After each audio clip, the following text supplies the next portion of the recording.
It is. We got Representative Sam Creekmore. He represents District 14. That's Union County, New Albany, Mississippi, up there in the north. That's it. You've been up there a few times. I have. I love it up there. My daughter's boyfriend, a New Albany native as well. Okay. Yeah. So I've been up there. He's Mr. Creekmore, the Representative Creekmore, serves as the chairman of the Public Health and Human Services Committee, and we are glad he's on the program today.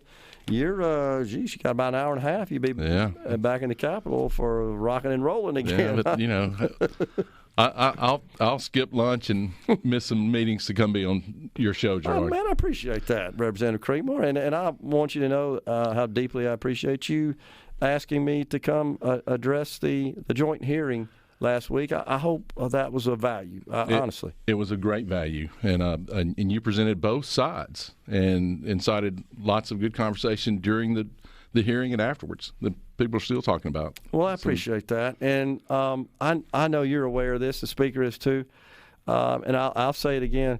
I think I'm the only person in the room that's not getting paid while I'm in there, and it's because I like you and everybody else in there. I love the state. I want the best for the state. We're all trying to get to the right decision here. Well, and to me, that's where it all starts. So let's just look at our state and the health of our state, which is not good. It's last. And if you just start with that basis right there, what can we do to make our state and our people healthier? And this is a vehicle. The Healthy Mississippi Works program is a start. And as you know, and you testified eloquently, so many things can be prevented just by going to the doctor for a checkup, or if you have a cold, well, they'll test you for other things, and that can end up saving your life. And you gave a great story. Yeah, did me. And that resonates. That hits home with a lot of people in the legislature. That what can we do to help save lives in Mississippi? And another point that I wish in the hearing you brought up, but you know, the federal government mandates that we take care. The hospitals are required to take care of people, whether they can pay or not. And that's not a regular business model you can apply to everything. So, EMTALA, which I talked about, yeah. You did, and which was a Ronald Reagan bill. That's right, 1986. Mm-hmm. Emergency Medical Treatment and Active Labor Act. Labor Act, right. And so if you're requiring a hospital to take care of people, whether they can pay or not, you know, how can we help those hospitals? And this is a way, whoever invented it, this has been around 10 years, to help the hospitals take care of those people who can't pay. That's what we're experiencing now, and I of course, tried to share some real-life examples. And as you know, Sam, my good friend, your good friend as well, Dr. Luan Woodward, who is the Vice Chancellor of the University of Mississippi Medical Center, you know, you can only imagine situations that they encounter, and that's their charter, their mission, their direction from the state of Mississippi is take care of everybody that walks through the door. That's just the bottom line. That's right. That's the bottom line. Whether they pay or not, it's irrelevant. And I think that's the purview of the legislature too. We got to take care of all Mississippians. And this is whether we like it or not, it's there. It's a vehicle for us to use. And it doesn't cost the state any money. Yeah, and I just went through the math in the last segment on that, and the Mississippi Hospital Association, of course, Dr. Kim Hoover did a fantastic job presenting their plan, which I was kind of been waiting to see that, Representative Creekmore, because I remember that from 2019, the MHA Cares plan or whatever they called it back then. I can't remember the exact sort of brand they had attached to it, but I hadn't heard from them, and so I appreciate you bringing them in and allowing Kim to present. Yeah, and they had 6 hospitals break off and all during the campaign stuff, and I think that kind of derailed some down. But they've been an integral part of this and been very helpful, and Dr. Hoover did a great job. As you saw, and this plan is very similar to the one they brought out 2 years ago.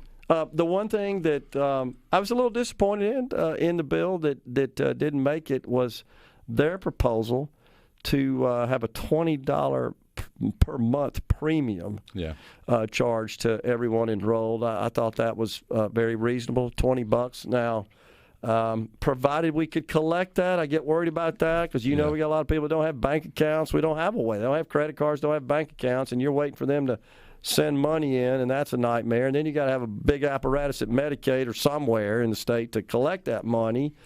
And maybe that could be dealt with. Maybe the MCOs deal with that. I don't know. They're more structured to. But that would assuming 200,000, which is what they estimate sign up, that would generate $48 million a year to go towards the program. And those are jobs. Yeah. Those are money for hospitals. That will help, definitely help. And plus, there's a 5% incentive for 2 years from the federal government, which amounts to, depending on the size of traditional Medicaid that they would apply that to, it's between $600 and $700 million, according to my calculation. That will come into our state. Yeah, that's huge. And make no mistake, I mean, these people are 19 to 64, and if it's a single individual, they're making $20,000 or below. You know, it's tough. And this would provide them insurance. If it's a family, they're making $34,000, and you know this would help them live healthier lives, and that's not a big ask, if you ask me. Well, Representative Missy McGee, who chairs the Medicaid committee, she shared that her goal was to get us off the top of the list in infant and maternal mortality, which is. It is just so disheartening, honestly, and these are real people with real health problems, much of which could be avoided, as you know. Absolutely, and let's look at the Mississippi Delta too. We've got a plan to help those hospitals as well. We wanted to get Medicaid this bill out first, the Healthy Mississippi Works bill. And then we've got a bill to hopefully help the Mississippi Delta. It's in the Senate. Came out of committee today in the Senate. We have a companion bill in the House that we'll hope to bring out Tuesday. This is totally separate from Medicaid here. Just totally separate. Some sort of financial assistance we're talking about, like we kind of did last year. We had something. It will be, but it's specifically for the Delta, less DeSoto County. Okay. And it's a volunteer. They're not required to join this network. Okay. But it's the Delta Regional Health Authority, and it'll create a board that oversees them. And unlike the hub and spoke method where there's a central hospital, the main hospitals that join, instead of them competing for doctors and competing for services, they'll each take certain services that they specialize in and then share. Okay. So if you're having a heart issue, you'll go to maybe Greenville. If you're having cancer, you may go to Greenwood. Okay. Makes sense. So and then they can pool their resources and compete with other regions for doctors and specialties. So we've got that coming down the pike too, but we want to get the Healthy Mississippi out first, and then go from there. Well, I know that the speaker has been championing this. He's the author of the measure, and so it came out of committee yesterday. It really wasn't a lot of consternation. It was fairly short and uneventful, honestly. And then Chairwoman McGee held a vote, and it was unanimous, best I could tell. Yeah, and she's put in a lot of work and a lot of time on this. She has. And honestly, you may think, well, this just started since January, but these plans have been vetted and gone through for a couple of years. Again, we talked about the hospital plan, but so there's been a lot of work put into this, and I'm excited to see what happens today. Well, it's different, do you not think, Representative Creekmore, in that former Speaker of the House, Philip Gunn, who you and I have tremendous respect for and was a fantastic Speaker of the House, a great leader for the state of Mississippi, did much good. This is something he could just never support. He never did support it, and then I have great respect. He's been very kind and good to me, and really a mentor of mine. Sure. And hope. Just like for you, I hope he'll continue to serve Mississippi. Yeah, absolutely. But yeah, it wasn't going to come through with his leadership. Speaker White has just a different perspective and attitude towards this. I think that's why we're where we are. Yes, he's got a wife that's in the business, and his daughter will be a freshman at UMC. I didn't know that. She's in the rural health program. Well, if you can stick around, we'll continue the discussion. We got Representative Sam Creekmore in the Element Well studio. We're coming right back. We're visiting with Representative Sam Creekmore. That would be Brett. That's about 1971 or so. I saw him at the Mississippi Coliseum, as a matter of fact, when I was growing up.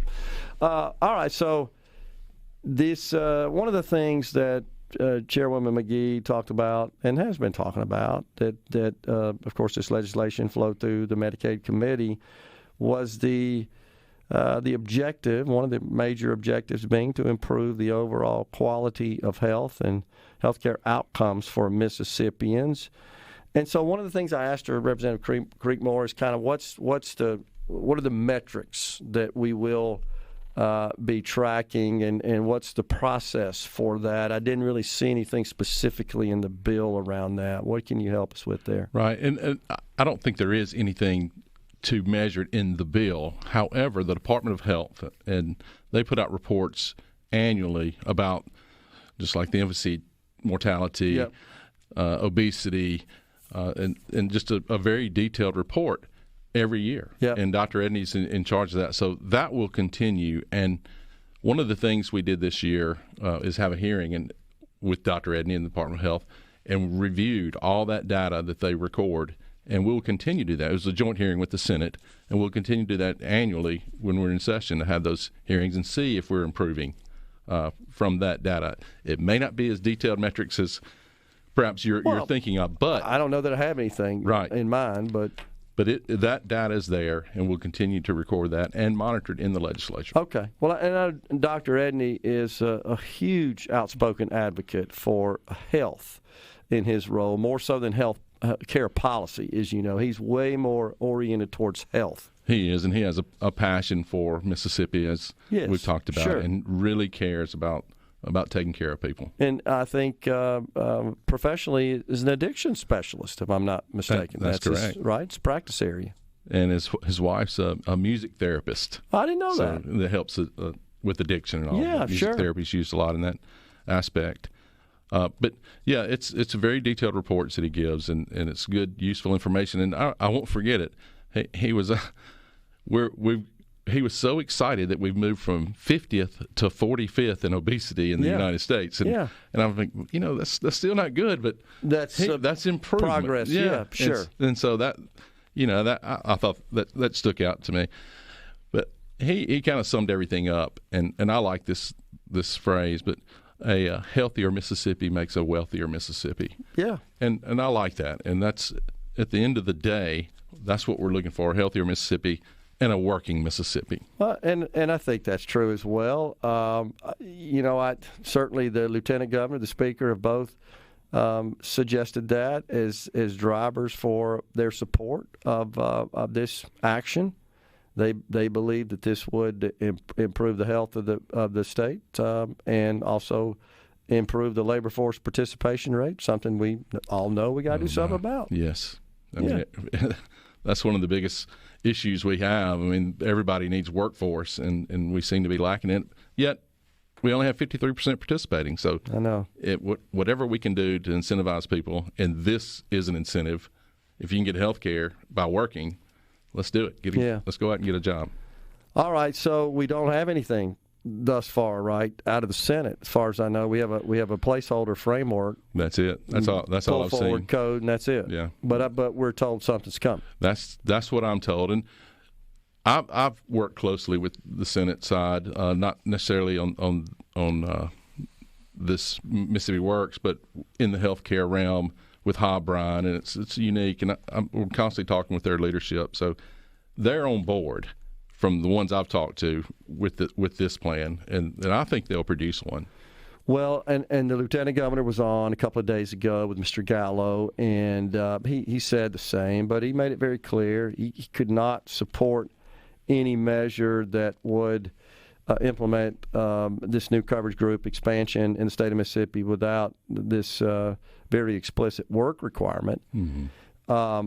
But there are some who have concerns, Representative Creekmore, that, okay, if we don't get the work requirement waiver approved, that the Division of Medicaid, in accordance with the measure as drafted, would still be instructed to implement the program, though it does have a 4-year repealer on it. Right. It's essentially a pilot program, and that is true. If for some reason the work requirement is struck down, there is a provision that this can continue forth. Not necessarily in a traditional Medicaid way, but it still has other requirements. But yeah, but we're optimistic the work piece will remain in there. From the federal point of view, mostly run by Democrats, I mean, they want a red state to be part of this. That would be, and I've said that before, though I'm not, because the Biden administration has been clear that if we're not going to approve any work requirements of Medicaid programs. However, if it's for a deep red state to expand, something they desperately want the 10 states which haven't expanded to do, maybe they'll have a different take. Yeah. If we don't ask, it won't happen. I so agree. we're going to go forward with it. I agree, and of course, this would have to come from the Division of Medicaid at the instruction of the governor, right? Right, which is a unique. Yeah, it is. It is, because the governor's made it clear he doesn't support this. He does, and he has. But I'm hoping that we had the votes, and I think today we'll bring it out. But to send the message that, at least on the House side, there's a real care. And want to get this through. And if we can get 2/3, wow, that'd be incredible. Well, you know what the lieutenant governor said is he thought that the governor's main concern, and I share it as well, is that if this is something that's going to come at a significant cost to the state of Mississippi, that's a problem. And I'm with him. I think most people are. But what we've seen in the financial model, to the extent that it is accurate as projected, is that it's several years out before the state really has any financial investment to be made. I mean, I use the analogy of, if you're going to give me $100, if I give you 10, I'll make that deal every day. And that's essentially what this is. Sure. And I've done the same thing. Yeah. I get that strictly from a financial perspective. I know you do. Yeah. And so, based on the additional tax that would be levied on the MCOs, now folks have said, okay, well, that's going to be baked into the premiums. That's true, but the majority of that's being paid for by the federal government as well. So that's right. It's a shell game to some extent. There's no doubt, but just in terms of the state of Mississippi's general fund spending, which is the way you have to look at this, it's really several years out before the state of Mississippi would be responsible for providing the matching funds when you think about all the inflows. That's right. And going back to paying, the citizens of Mississippi that pay for insurance or pay for their medical expenses are already paying. We're paying it now. Otherwise, the hospitals would all fold today. They'd be fold. Yeah. They couldn't survive, and that's baked into our commercial premiums. That's also baked into the state's insurance plan as well, as you well know, and there have been some concerns about seeing those premiums rise to state employees. And we've seen this program from President Obama to President Trump, and it's still here. There's could be rational, legitimate, logical reasons to oppose it. That ain't one of them to me. No. I don't see that happening. I really don't. I mean, we're at risk of that in traditional Medicaid, if you think about it. Well, that's true. The federal government could show up any day and say, hey, guys, we're changing the FMAP. You're on your own now, and the whole thing would fold, the crater. That's not likely to happen. No. They got one thing the state of Mississippi doesn't, and that's a money printing press. Unfortunately, we don't have that luxury. We have to balance our budget. We have to balance the budget, and they don't. Now, I'm not saying that, hey, we're all have skin in that game because the federal government, we're all citizens of the country. I get it, but that is that's a different matter that needs to be addressed, I think, in a different setting. Yeah. But here we go. So 2:00 today. 2:00 today. It's going to be interesting. Where's this on the schedule? I hadn't looked at it yet. I hadn't seen the schedule today. Because you probably have a few measures today, huh? You think? Yeah. Oh, yeah. We'll have a few. But I'm pretty sure this one's coming out today. What else are you working on in your committee at this point? Well, yesterday we got out where dental hygienists can go to nursing homes. This is done in 48 other states. So we got that bill out of committee, and we'll take it to the floor. Huh. And that's just more health care for our elderly. Sure. And I've got me in mental health. I've got a bill I'm going to bring out tomorrow that I hope will help keep people out of jail. Big issue. Yes, sir. Big issue. Mm-hmm. And I know over on the Senate side, Senator Nicole Boyd, as you well know, is passionate about this issue and subject. They've been very helpful to me with the mental health. It's not us versus them. It's a work together. Good. Well, always good to see you. Appreciate you coming in, and thank you for all your hard work. Oh, no, thank you. That's always a pleasure to be on your show. Enjoyed it. Representative Sam Creekmore has been our guest. Folks, we're coming right back with the final segment of Middays. Stay with us.